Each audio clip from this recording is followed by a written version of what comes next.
Life is very long. T.S. Eliot. Not the first person to say it.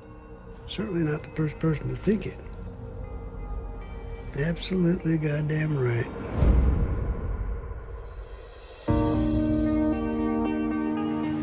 You ready for this? No.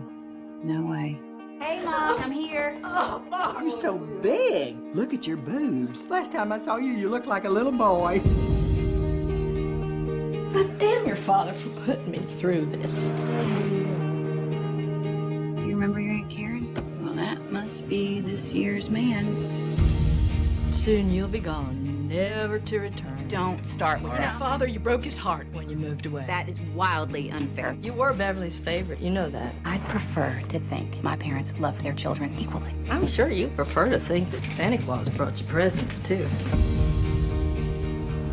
I missed Uncle Beth's funeral. That doesn't mean anything compared to what you have in your heart. Bill, where are you living now? Beg your pardon? You and Barbara separated, right? Or are you divorced already? Is there a younger woman involved? You've said enough on this topic. Yes. Well, see, odds are against you there, babe. That's pleasant. In my day, families stayed together. I'm a man on fire, walking through your street with one guitar and two dancing feet. You're supposed to be smoking? Is anybody supposed to smoke?